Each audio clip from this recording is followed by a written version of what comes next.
इस समय एक बड़ी खबर आपकी स्क्रीन पर आ रही है। टाटा पावर का स्टॉक हमारी टिकर टीम बता रही है, लेकिन खबर क्या है वो पहले हम आपके सामने पेश कर देते हैं। दरअसल पावर प्लांट्स को ब्लेंडिंग के लिए कोल इंपोर्ट करने की दरअसल अनुमति मिल सकती है। ये सूत्रों के हवाले से एक अपडेट आ रहा है। घरेलू कोयले के साथ साथ इंपोर्टेड कोयला मिलाकर बिजली उत्पादन संभव होगी। सरकार ने इनफैक्ट इंपोर्ट पर पाबंदी लगाई थी, लेकिन अब एक डेवलपमेंट आ रहा है कि ब्लेंडिंग के लिए कोल इंपोर्ट को छूट मिल सकती है। ये एक बड़ी डेवलपमेंट रहेगी। साथ ही साथ एक फ्लैश मैंने पीपीए से भी जुड़ा हुआ देखा था, वो भी आप लेकर आइएगा प्लीज डायरेक्टर साहब।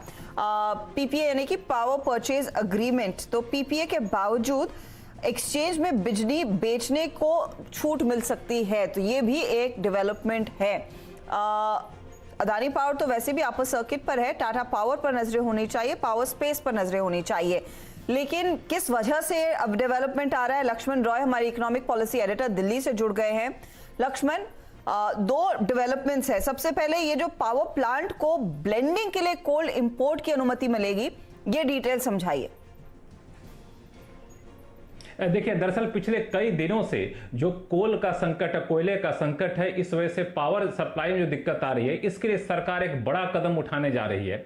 वो ये है कि कोल ब्लेंडिंग के मकसद से अगर आप कोल इंपोर्ट करना चाहते हैं तो आप इंपोर्ट कर सकते हैं। इसका मतलब ये हुआ कि अगर आप चाहते हैं कि हम कोयला से बिजली का उत्पादन करें, उसके लिए घरेलू कोयला का तो इस्तेमाल करें ही करें, लेकिन साथ में इंपोर्टेड कोयला को भी इसमें मिला दें, जिसको कोल ब्लेंडिंग कहते हैं। तो इस बात की छूट सरकार देने जा रही है। कुछ चुनिंदा पावर प्लांट है जो ये तकनीक के हिसाब से, कोल ब्लेंडिंग के हिसाब से बिजली का उत्पादन करती है, उनके लिए एक बड़ी राहत की खबर होगी। और साथ ही साथ कोयले की सप्लाई में जो दिक्कत आ रही है, वो दिक्कत भी यहां पर दूर होती दिखेगी। तो ये एक पिछले हफ्ते एक महत्वपूर्ण बैठक हुई थी, जिसमें कोल सप्लाई के सिचुएशन की समीक्षा की गई थी, कोल सप्लाई बढ़ाने के अलग अलग उपायों पर चर्चा की गई थी। तो उसमें से एक बड़ा फैसला यह लिया जा रहा है कि कोल ब्लेंडिंग के लिए कोल इंपोर्ट की छूट दी जाए। पिछले साल सरकार ने इस पर रोक लगा दी थी, क्योंकि सरकार चाहती थी कि घरेलू कोयले की मांग बढ़े, इसलिए इंपोर्टेड कोयले को सरकार डिस्करेज करना चाहती थी। लेकिन अब वो रोक हटाने जा रही है, जो सूत्र बता रहे हैं।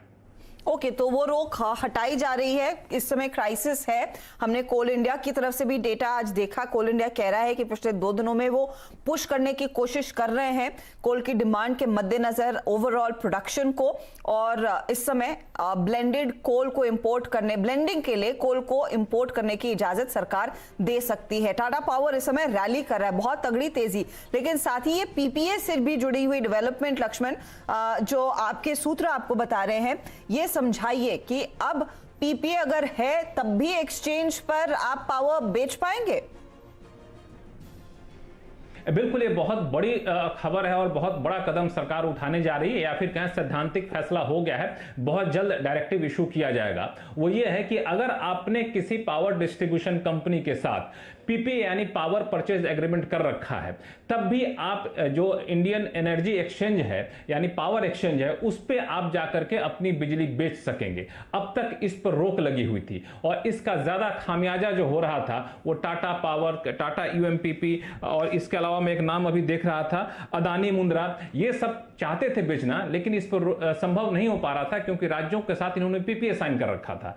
अब इस सरकार कह रही है कि भैया एक्सचेंज में बहुत दिक्कत हो रही है, पावर की समस्या हो गई है, एक्सचेंज में पावर की कीमत जो है 10 गुना से ज्यादा बढ़ चुकी है, 20 रुपए पर यूनिट तक बढ़ चुकी है। इसलिए एक्सचेंज पर पावर की सप्लाई बढ़ानी है। इसलिए हम एक्सचेंज पे वैसे पावर प्लांट को भी बेचने की छूट देंगे बिजली जिन्होंने पीपीए साइन कर रखा है। तो ये सरकार इस तरफ डायरेक्टिव इशू करने जा रही है। इसके अलावा एक दो और फैसला लेने जा रही है, वो ये कि कोल इंडिया से कोल की सप्लाई बढ़ाएगी, रेक मुहैया कराएगी। जहां पे 14 दिन से ज्यादा कोल है, उनका यहां कोल की सप्लाई थोड़ी सी कम की जाएगी। जहां पे 7 दिन से कम कोल है, वहां पे कोयला है, वहां पे कोयले की सप्लाई बढ़ा दी जाएगी। बता दूं कि 50 से ज्यादा पावर प्लांट है जहां पे 3 दिन से भी कम का कोयला बचा हुआ है, इसलिए सारे कदम उठाए जा रहे हैं।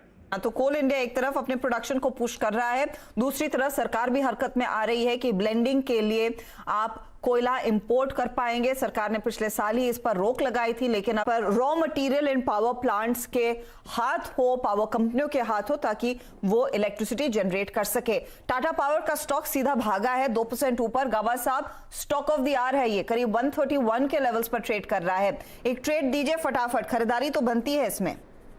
बिल्कुल लेना चाहिए, 130 का स्टॉप लगाना चाहिए टाटा पावर। 135 फर्स्ट टारगेट, उसके बाद 138, 140 जोन्स ये भी देखने को मिलेंगे आते दिनों में। इनफैक्ट आप नहीं देते तो मैं 2 बजे दे देता टाटा पावर। नहीं सर, ट्रेड तो अभी है, तो अभी लेना बनता है। 2 बजे से रिविजिट जरूर करेंगे, क्या पता आपका 135 138 का टारगेट तब आए, तब उसको हम रिविजिट करेंगे। 2.5% ऊपर लक्ष्मण जो खबर दे रहे हैं उसका असर साफ आपकी स्क्रीन पर। अदानी पावर पर मैं ट्रेड नहीं लूंगी क्योंकि वो एक अपर सर्किट पर है, लेकिन अगर ट्रेड आपको लेना है तो टाटा पावर में लेना है। इनफैक्ट ये जो एनर्जी में इतनी ज्यादा डिमांड देखने को मिली है, आईएक्स का भी डेटा आपकी स्क्रीन पर आएगा, आईएक्स का स्टॉक भी लेकर आइएगा, बस आप इस पर नजर रखिए। जो डेटा हमारे हाथ आ रहा है और जो फ्लैश हो रहा है वो देखिए। पावर डिमांड साल दर साल आईएक्स यानी कि इंडियन एनर्जी एक्सचेंज पर इस साल अगस्त के महीने में पावर डिमांड में करीब करीब 74% तक का इजाफा देखने को मिला है। मंथली वॉल्यूम 74% बढ़ा है साल दर साल। Point number 1। Point number 2, real time electricity market का जो वॉल्यूम है उसमें 116% तक की वृद्धि देखने को मिली है। तो यहां पर बेसिकली एक मूड माहौल बढ़त का बन रहा है आईएक्स में, क्योंकि उतनी वॉल्यूम्स के साथ ट्रेड्स बढ़ते हुए दिखाई दे रहे हैं, डिमांड उतनी जनरेट हो रही है। ग्रीन मार्केट सेगमेंट में 1 साल हो चुका है और वहां पर भी अच्छा खासा वॉल्यूम एक्शन देखने को मिला है। ये फिलहाल कुछ डिटेल्स निकल कर आए हैं, लेकिन